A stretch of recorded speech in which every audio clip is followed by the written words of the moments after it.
The courtroom was unusually quiet that morning, not from respect or order, but from a heavy, breathless anticipation that settled over every person like a thick fog.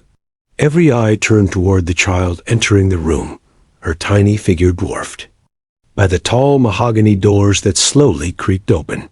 6-year-old Emma Reynolds stepped in hesitantly, clutching a stuffed bear to her chest. She was small for her age, with blonde curls pulled tightly into a messy braid and large, watchful eyes that darted across the room. Her pink dress looked like it had been picked by someone else. Too stiff, too formal, a poor fit for the child inside it. Judge Myers gave a sympathetic nod to the bailiff, who guided Emma gently toward the witness stand.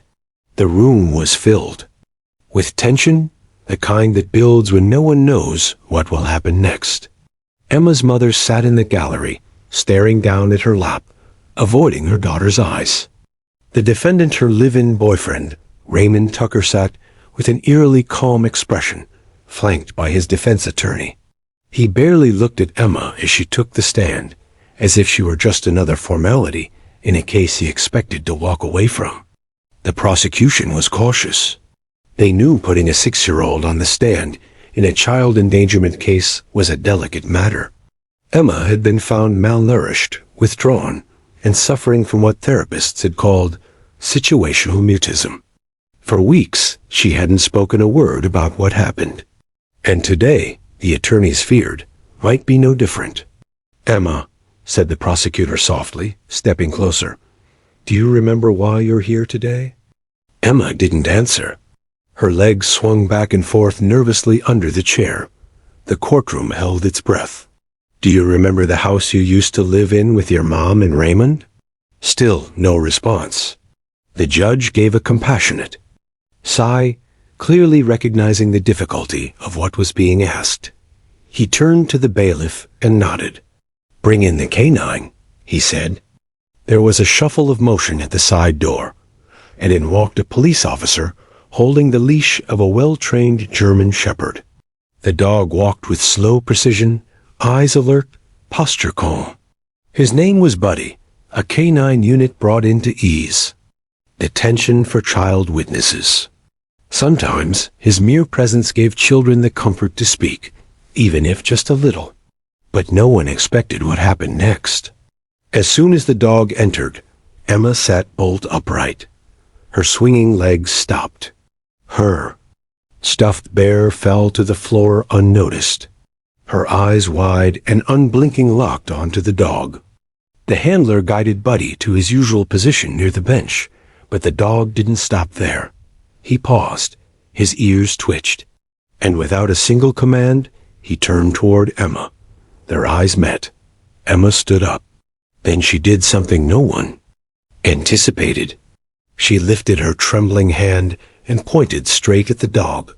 "Buddy," she said. Her voice was so small, so hoarse, it was almost a whisper. The handler froze. Emma took a half-step forward, pressing her hand to the wooden edge of the stand. She pointed again. "Him," she said. "Just that, Buddy, him." A stunned silence fell over the courtroom. The handler looked sharply at the dog. Prosecutors exchanged confused glances. The judge leaned forward, eyebrows furrowed. "Did she just say the dog's name?" The defense attorney muttered, but there was no question. She had. And the name she used, Buddy, wasn't something available to the public. Canine South were referred to by ID numbers or titles in court. Only their handlers and team members knew their real call names. The courtroom transcript would later mark this moment as the first major disruption in the case. The prosecutor recovered first. "Emma," she said carefully, stepping closer, "how do you know that dog's name?" Emma clutched the stand. He stayed with me," she whispered. He listened." The entire courtroom leaned forward as if pulled by invisible strings. The dog, Buddy, gave a small whine. Then he sat, not by his handler's side, but directly facing Emma, watching her, ears perked. The bailiff took a step forward, unsure of protocol. The handler whispered, "He's reacting. He knows her." The defense tried to interrupt. "Objection, irrelevant testimony. Unclear statements from a minor. Overruled," said the judge sharply. This changes everything. What was supposed to be a straightforward case of domestic child abuse had taken a sharp turn. Emma wasn't just recognizing a dog. She was naming him, recalling familiarity, emotion bond. Investigators in the back of the courtroom started whispering. The prosecutor leaned in to one of them. "Is that possible?" she asked. "Could she have met this dog before today?" The officer looked grim. "It shouldn't be. Buddy's only been in court. Service for 6 months. He was off duty for a while. Before that, some kind of temporary transfer we were never told much about." Emma's eyes welled with tears, but her voice, though small, was steady now. "He helped me sleep," she said. "When they locked me in the room, he lay by the door." Gasps rippled across the room. The judge's gavel slammed down for order. The defense attorney rose, pale-faced. But it was too late. The child had spoken, and the meaning behind her words could not be dismissed. Emma had known Buddy, not from a police visit, not from a community demonstration. She had known him while she was being held somewhere the court didn't yet know existed. And in that moment, a simple whisper from a 6-year-old, just 2 words, had blown a hole in the defense's case. This trial, everyone now realized, wasn't just about her stepfather. It was about something much, much bigger. The moment the courtroom recessed for lunch, the prosecutor's team scrambled. Assistant Dia Karen Bishop, still clutching her legal pad, cornered the police canine supervisor just outside the courtroom doors. "You told us Buddy had a clean record," she snapped. "He does," the supervisor insisted, but the tremble in his voice gave him away. His training was spotless. Passed all evaluations. Then how does a 6-year-old girl know his name before she ever stepped foot in this courthouse? The supervisor hesitated. There was a gap in his deployment history. Karen narrowed her eyes. "How long?" 4 months, he said finally. "Back in 2023. Why isn't that in his official file?" The man shifted uneasily. It was internal. He was temporarily assigned to a special program under Officer Mallory. Something about a joint task force, private-public operations. Karen froze. Mallory? The same Mallory who handled Buddy this morning? The supervisor nodded. "Yes, ma'am." Karen's jaw tightened. She turned to one of her interns. "Pull every document you can on Officer Dean Mallory, and I mean everything. Training records, internal affairs complaints, contracts. If he signed off on anything related to that dog, I want it on my desk in the next hour." The puzzle was forming, and the pieces weren't falling into place. They were being yanked there by force. Inside the courtroom, Buddy sat calmly next to the child witness bench, eyes flicking occasionally toward the now empty stand where Emma had been seated. He made no move to approach anyone else. When Mallory had tried to recall him earlier, Buddy hadn't responded. He'd looked past his handler like he didn't exist. That behavior, too, was unusual. K-9 South were intensely loyal. They obeyed without hesitation. But Buddy had chosen to ignore Mallory entirely, only reacting to Emma's voice. Even a civilian could see it wasn't random. Back at the prosecution office, files began to surface. One in particular caught Karen's eye: a transfer authorization marked confidential, signed by Mallory and co-signed by a consulting security officer from a private firm, Northern Star Tactical Services. Northern Star was no ordinary contractor. It had been flagged before by investigative journalists for offering off-the-record behavioral correction housing for troubled youth, particularly those funneled from overwhelmed or corrupt child protective services branches. But there were no formal investigations, no raids, no convictions, just rumors. And now Emma's name had been found in a database buried within their employee logs, under temporary custody approval. Corinne's hands trembled slightly as she read the fine print. Emma had been placed there through a form her mother, Allegedly, signed during an emergency CPS visit. The mother, under pressure, with threats of losing her child entirely, was told this was a temporary stay for emotional evaluation and stability testing. Instead, the child had been sent to an off-the-grid facility guarded by ex-military contractors and a police dog. Back in the judge's chambers, a private conference was held.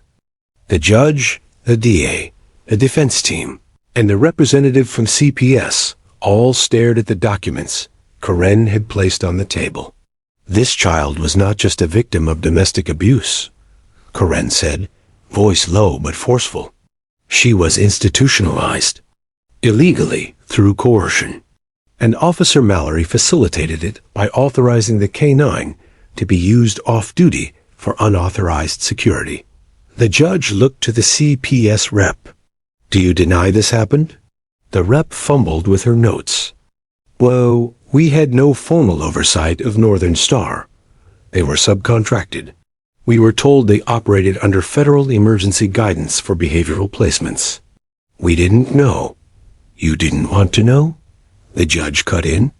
That's negligence bordering on conspiracy. The defense attorney remained oddly silent, sweat beading on his forehead. His client, Raymond Tucker, was still being held for abuse, but now his connection to Northern Star was in question too. Corinne leaned forward. Judge, I'm requesting a full stay of the current trial until we expand the scope of investigation. What happened to Emma is bigger than this courtroom. We need FBI involvement. The judge nodded gravely. Granted. But the girl stays in protection.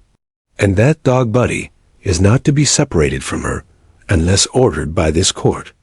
Later that afternoon, Buddy was placed in a private kennel at a safe house, but he refused to eat, drink, or lie down until Emma arrived. When she did led gently by a trauma therapist, the dog immediately relaxed, tail wagging slowly as she hugged his neck. He nuzzled her gently, whining as she whispered into his ear. Good boy, she said. You remember me. Therapists watching through the glass wept silently. It was clear this wasn't just a trained response. This was a reunion. Emma had survived 4 months of hell in a hidden compound that shouldn't have existed. Her mind had shut down, but her heart remembered the only being who had shown her comfort. A dog named Buddy. The therapist crouched beside her and asked carefully, Emma, can you tell us more about where you were? Emma looked down at her stuffed bear and back at Buddy. Her voice, though quiet, was no longer afraid. There were men. They had guns. They locked me in a little room. No windows. Just concrete. But Buddy came when I cried. He wasn't supposed to. They got mad when he did. The therapist's hand froze mid-note. Emma added, they said they'd take him away if I kept talking to him, so I stopped. But at night, he still came. The room fell into silence. The therapist slowly rose and left the room to report her findings. Emma stroked Buddy's fur, the two of them connected by an invisible thread woven in trauma and trust. They had found each other again. But the truth they shared was only just beginning to unravel. A cold wind blew across the dusty outskirts of Crawford County as FBI agents approached a barbed wire compound that looked like an abandoned warehouse. Northern Star Tactical Services hadn't operated publicly in over a year. The entrance gate was chained shut, a for lease sign hanging loosely from one of the rusting poles. But the agents weren't fooled. Emma's testimony, combined with subpoenaed records, had revealed that this was one of 3 sites owned by Northern Star. Facility once used for emergency child rehabilitation under contracts never approved by federal or state agencies. The dogs barked as the agents cut the chain. Inside, the place reeked of bleach and mildew. Stripped cots lined windowless rooms, and narrow corridors led to holding areas equipped with keypad locks. The rooms were no larger than walk-in closets bare. Walls, single overhead bulbs, and heavy-duty latches on the outside of the doors. The team moved quickly, photographing everything. There were no children now. The place had been cleared out in a hurry. But remnants remained: scuffed shoes, a child's drawing crumpled in a corner, and scribbles scratched into drywall. "Help me," in what looked like a child's handwriting. Emma hadn't imagined it. She had lived here. In the back, agents found what looked like a kennel, metal gates, straw bedding, bowls still in place. Was this for guard dogs? One asked. "No," said the team leader grimly. "I think this was for the kids." The horror began sinking in. Children had been caged here, hidden away under the false label of therapy. And Buddy, the canine, had been assigned to this compound. But he hadn't acted like a guard dog. According to Emma's statements, he had snuck to her room at night, laying by her door when she cried. That decision, disobeying his original training, had made Buddy more than a police dog. He had become her protector in a place designed to break children into silence. At the same time, in Washington, D.C., an emergency federal oversight committee was convened. Word of the compound raid was spreading quickly across social media and local news networks, sparking outrage.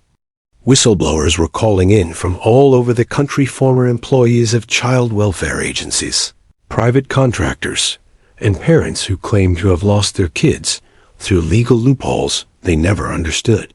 At the center of the firestorm was a stack of fraudulent consent forms, documents signed under pressure, poorly explained, and used to justify the temporary placement of minors in unlicensed facilities like Northern Star's.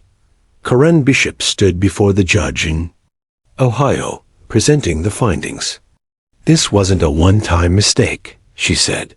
"This was a system of backroom deals, under-the-table transfers, and children treated like disposable assets.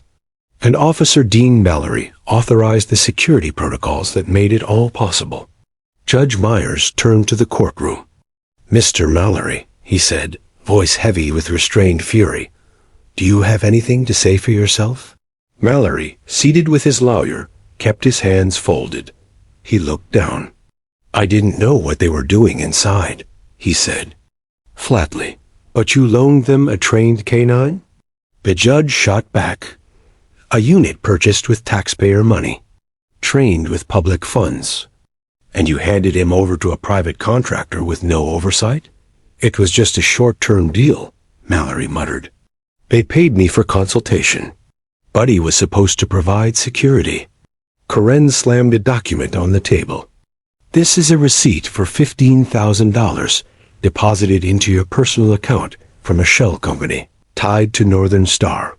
Mallory's lawyer pulled him aside, whispering urgently. But it didn't matter. The courtroom had heard enough.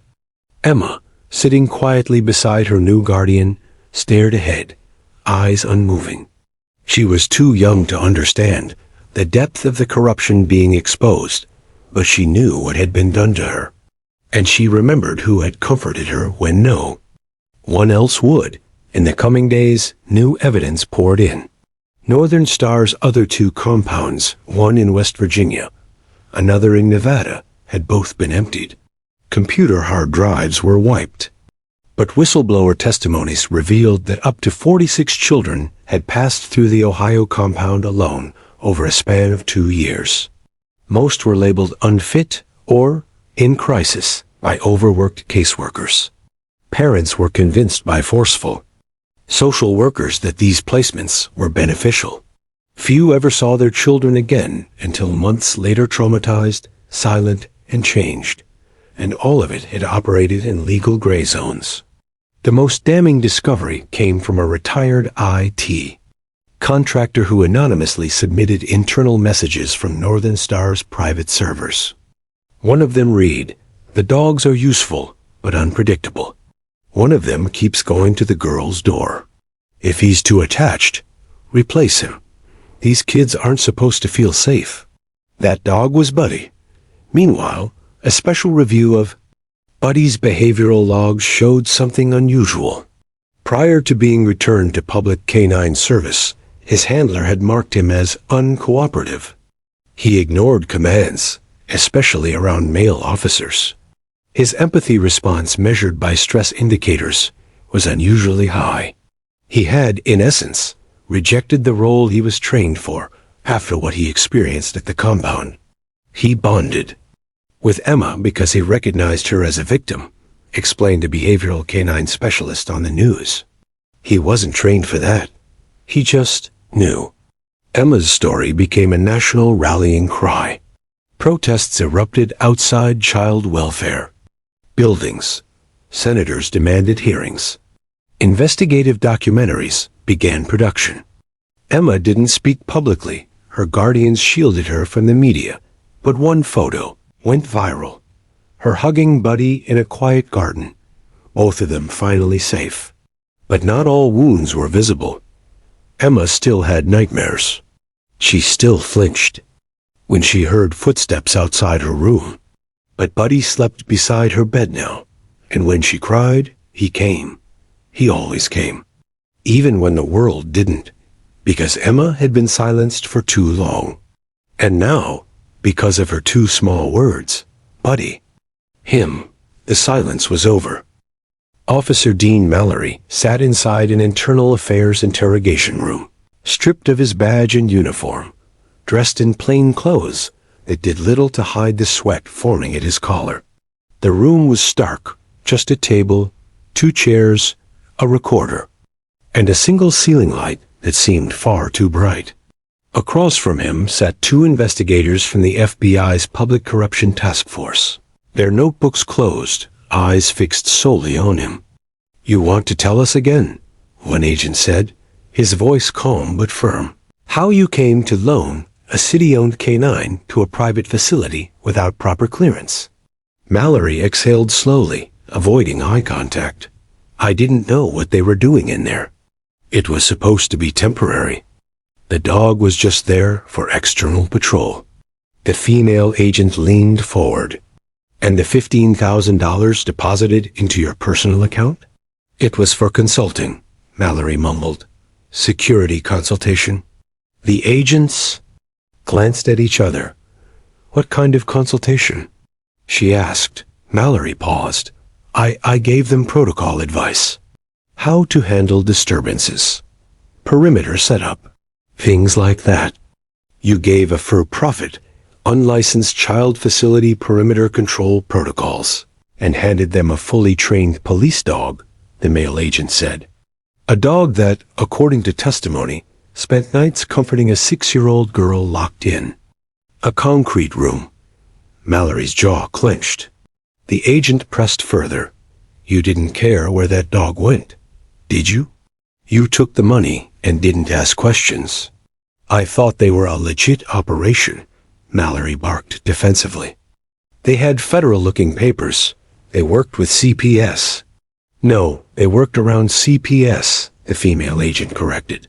"They exploited CPS, and you helped them." Mallory remained silent.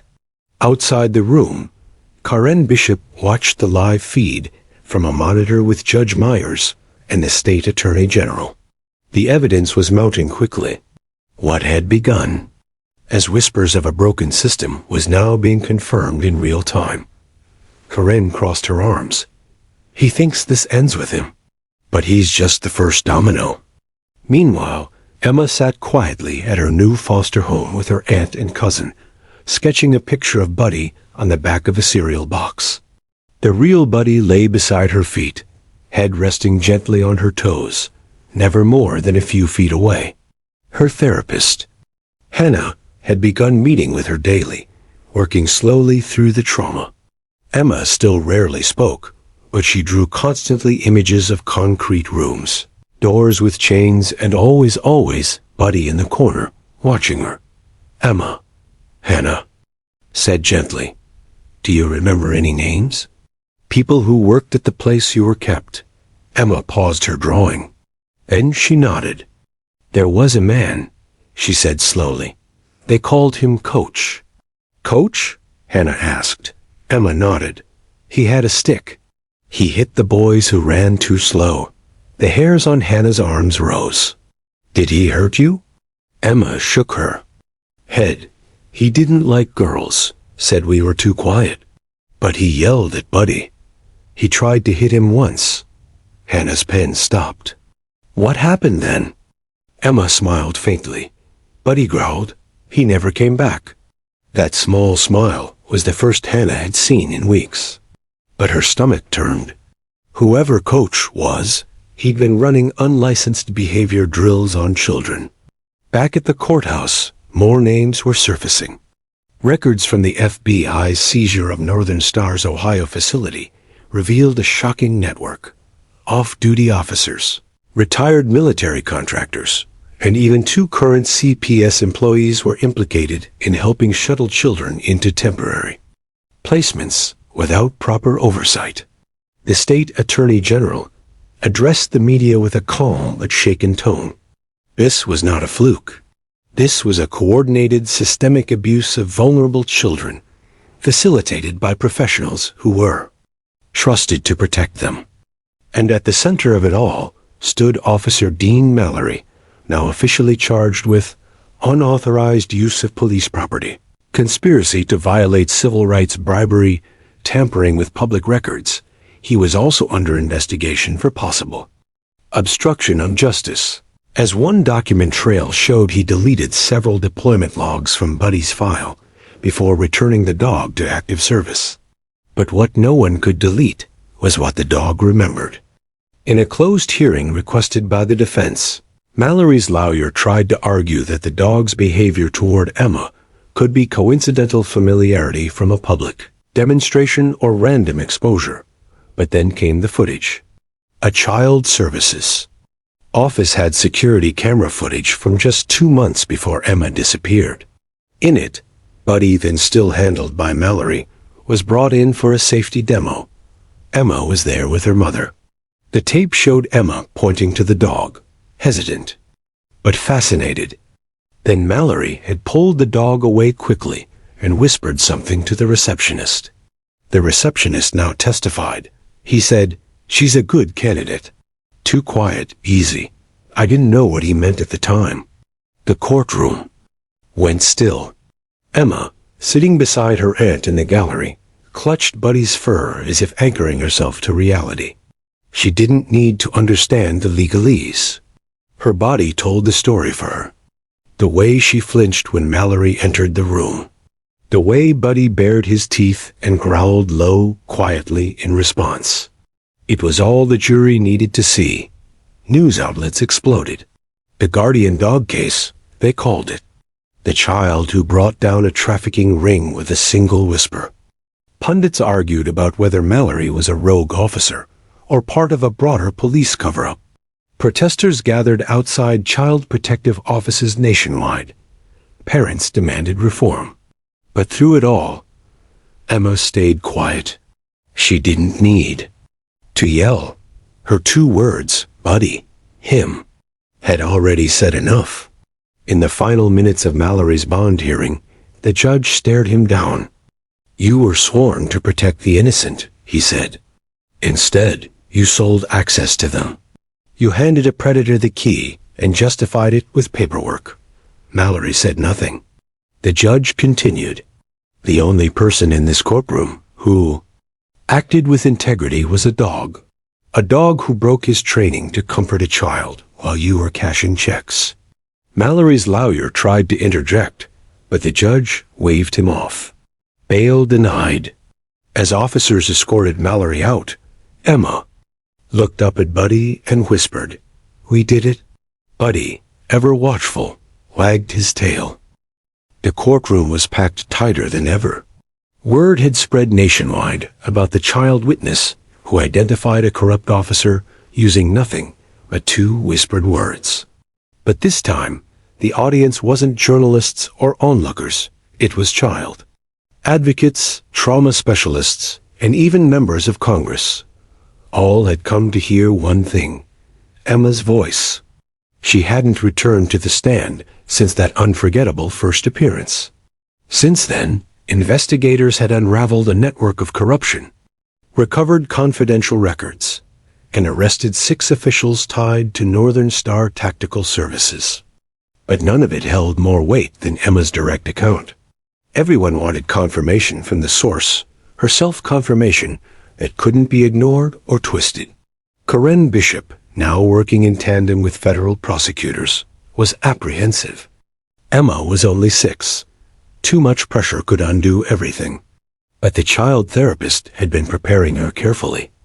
That morning, Emma stood outside the courtroom in a simple blue dress, hugging her bear in one hand, the other resting gently on Buddy's back. The dog stood alert, ears forward, eyes scanning as if he understood the gravity of the moment. "Are you ready?" the therapist asked softly. Emma looked up, not with fear, but with resolve. Only if Buddy comes too. The judge had anticipated that. The courtroom doors opened. All rose as Emma entered, escorted by the therapist. And Buddy, the atmosphere changed. The usual stiffness gave way to silent reverence. She took her place in the witness chair, while Buddy lay down beside her, head resting across her feet. Corinne approached slowly. No notes, no legal jargon. Just her voice and Emma. "Hi, Emma." "Hi," Emma said quietly. "Do you remember where you were before your aunt came to get you?" Emma nodded. "Was it a house?" Emma shook her head. "It was big. No windows. Just lights." "Did you stay there for a long time?" Emma whispered. "A long, long time." Corinne nodded gently. "Can you tell us about the rooms?" Emma swallowed hard. "They locked. You couldn't get out. There was no bed, just floor." Silence filled the courtroom. The judge, clearly moved, leaned slightly forward. Corinne continued. "Were there other children?" "Yes, boys and girls, but not together. We had different rooms." "Did anyone ever hurt you?" Emma hesitated. "They yelled a lot. They pulled one girl's hair. Sighed she was lying." Corinne gently shifted. "And what about Buddy? Do you remember him being there?" Emma finally smiled, faint but clear. "He came when I cried. They didn't want him to, but he did. He'd stay outside my door. I told him stories." Corinne glanced at the judge, who nodded for her to continue. "Emma, do you know why we're asking all these questions?" Emma looked down. "Because of the bad people?" Corinne said softly, "Yes, because we believe you. And you're helping stop them. Is there anything you want to say to the court?" Emma paused. Then she looked directly at Judge Myers. "I wasn't lying." The judge took off his glasses. His eyes were glassy. "I know, sweetheart. We all know now." The following day, Emma's testimony dominated headlines. Her statements were simple, childlike, and deeply impactful. They were also corroborated by whistleblowers, files, and medical reports from pediatric psychologists who confirmed signs of trauma consistent with confinement and emotional abuse. But more than evidence, Emma gave the crisis a face, a human story, a voice that demanded to be heard. Congressional hearings were expedited. The FBI launched a full-scale audit of every third-party child placement partner in the U.S. Within weeks, 10 similar facilities were flagged, investigated, and temporarily shut down pending full reviews. And Buddy? Buddy became a national symbol. 1 week after Emma's testimony, the city held a press conference at the police K-9 unit headquarters. Reporters gathered as Captain Elena Rodriguez stepped to the podium. "Buddy is being formally retired from active service today," she announced. "He's not just a police dog anymore. He's a guardian." Applause broke out. "Effective immediately," she continued. "Buddy will be permanently placed under protective custody living full-time with Emma Reynolds and her family. This ruling comes with the full support of the court, the department, and the mayor's office." The cameras flashed wildly. Then the mayor took the mic. "When a child couldn't speak to adults, she spoke to a dog. And the dog did what we didn't. He listened. He stayed. And in doing so, he saved her and many others." Emma, dressed in a clean white sweater, stood beside Buddy, petting him gently as he panted happily in the late summer sun. She didn't say much, but her presence said everything. Reporters begged for comments, but her guardian simply said, "She said enough in that courtroom." Back in the quiet of her new bedroom, Emma hung up a framed photo given to her by a court official. A snapshot of her on the witness stand with Buddy beside her, taken by a journalist with special permission. She placed it right above her bed. "Do you think they're still out there?" she asked Buddy one night as he curled up beside her. The dog let out a small whine and rested his chin on her pillow. Emma took that as a yes. But this time, she wasn't afraid, because now she had a voice, and she wasn't alone anymore. 3 days after Emma's testimony, a convoy of black SUVs, unmarked vans, and FBI tactical units arrived in rural Ohio under the cover of dawn. Their target, the former Northern Star Youth Rehabilitation and Development Compound. From the outside, it looked like a shuttered warehouse. A rusted chain-link fence surrounded the property, and its name had long been stripped from the front gate. But satellite images and leaked documents suggested the operation hadn't been entirely abandoned. Federal agents breached the perimeter with zero resistance. Inside, the truth was worse than expected. The air was thick with mold and stale chemicals. There were still faint footprints in the dust, evidence that people had recently been there. The structure had been hastily vacated, mattresses abandoned, half-eaten meals left behind. Surveillance wires were cut in sloppy patterns, as if someone had tried to erase everything in a panic. In one locked room, they found files hidden behind a false wall, thick binders containing names, birth dates, and intake forms. Over 200 children had been processed through the facility over the last 3 years. Many were labeled as high-risk behavioral, though few had any legal records or documented issues. One child had been admitted for uncontrollable crying. Another simply for disobedience. They found logs of transport vans arriving at night. Most disturbing were time-stamped notes indicating periods of isolation behavior recalibration, a euphemism for solitary confinement. Even worse were references to a canine-assisted compliance program. It confirmed Emma's memories. Buddy, and possibly other dogs, had been used as silent enforcers to watch, intimidate, or in rare cases, comfort. In the farthest room of the compound, they discovered a hidden camera system. Some hard drives were missing, but others had been overlooked. When recovered and decrypted, they showed hours of footage, children sitting in isolation, crying, pacing, or rocking silently. Footage of children speaking to dogs through cage bars. Footage of staff yelling, sometimes even shoving children. It was undeniable. It was criminal. And it was systemic. The Justice Department announced the investigation findings in a televised press conference. "This is not one isolated facility," said U.S. Attorney Julia Delgado. "This is part of a broader network of unregulated, for-profit child placement programs operating under the radar, often with the tacit approval of corrupt officials." Emma Reynolds' bravery and her unique identification of the canine officer was the thread that unraveled this entire web. The public was furious. Parents, educators, and activists flooded social media and state offices demanding accountability. Protesters gathered outside state capitals, holding signs reading, "Listen to children," and no more silent prisons. Within 48 hours, 5 more facilities across 3 states were raided. 4 were operated by shell companies with names like Youth Betterment Systems and Guardian Behavioral Solutions. All were linked to Northern Star by financial transfers and shared personnel. Over 20 children were rescued in those raids. Some had been missing for months. A few had been wrongly classified as runaways, when in fact, they'd been forcibly placed by guardians paid under the table. Charges ranged from unlawful detention to child trafficking. Back in court, Officer Mallory Buddy's former handler faced new charges. Wire fraud, official misconduct, conspiracy, obstruction. His smug demeanor from earlier proceedings was gone.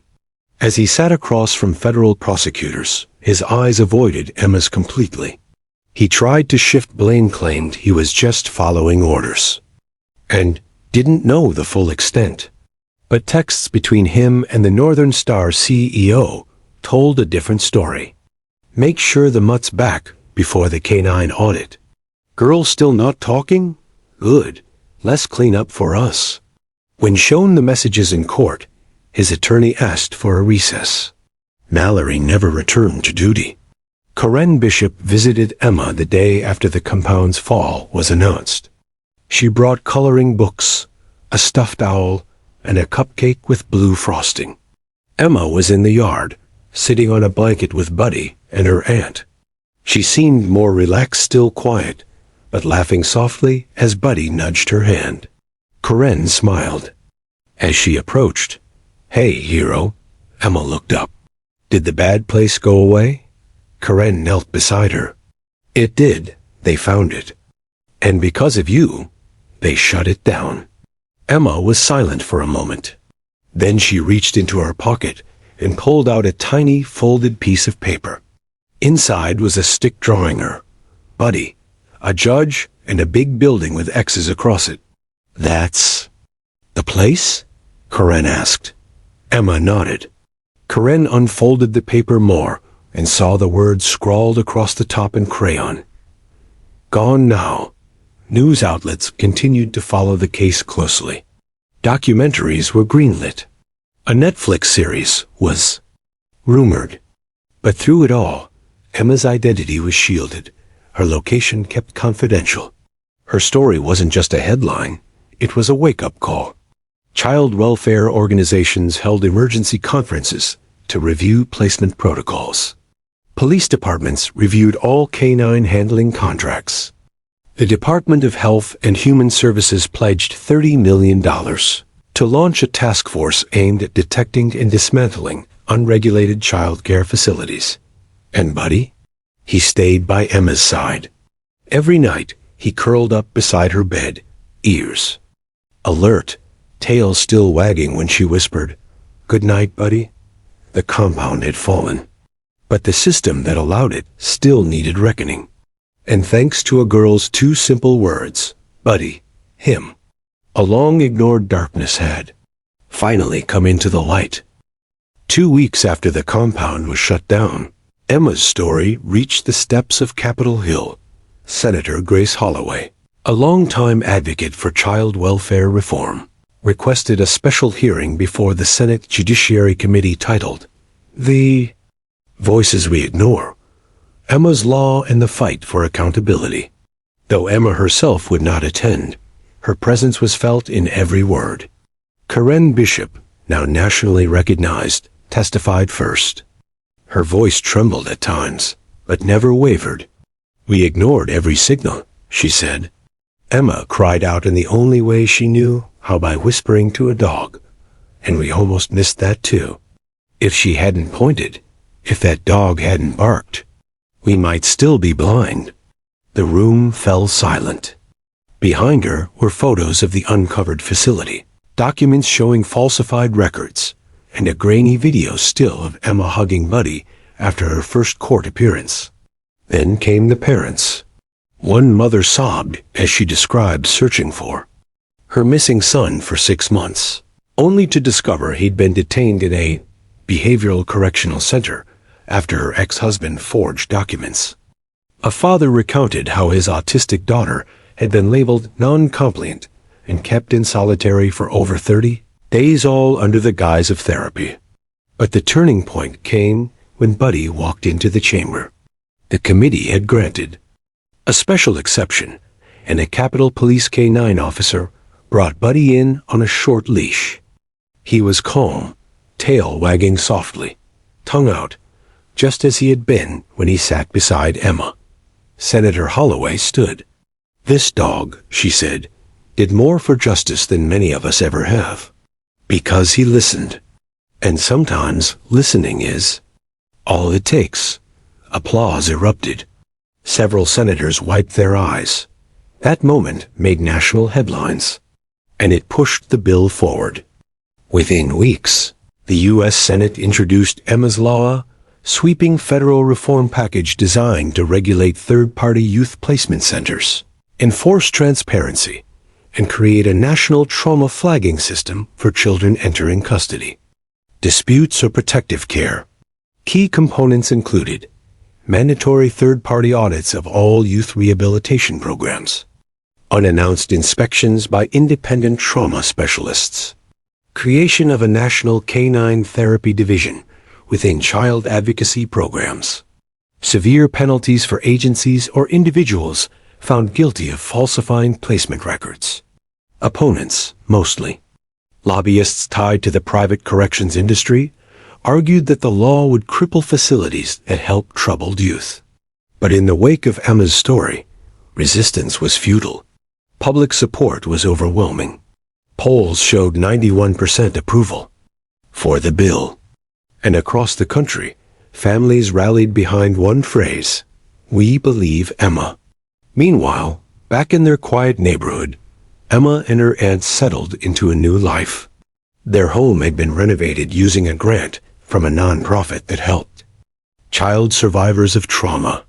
Emma had a sunlit bedroom, a reading nook, and even a small backyard garden she tended with her aunt. Buddy had his own corner complete with a soft bed, a toy bin, and a shelf of awards sent from K9 units across the nation. But despite the peace, healing wasn't instant. Some nights, Emma would still wake up shaking. She'd cry silently and press her face into Buddy's fur. But each time he stayed, each time he listened. And slowly, the fear began to fade. Corinne Bishop continued her advocacy work, now working on a national task force to reform child witness protocols. At her suggestion, new guidelines were adopted that allowed therapy animals to accompany children in depositions, hearings, and courtroom testimonies. Buddy had started a movement, one that no one had expected. Therapy dogs were introduced in juvenile courts across 14 states within 6 months, and their presence made a difference. Children spoke more freely. Judges listened more carefully. Truth surfaced more often.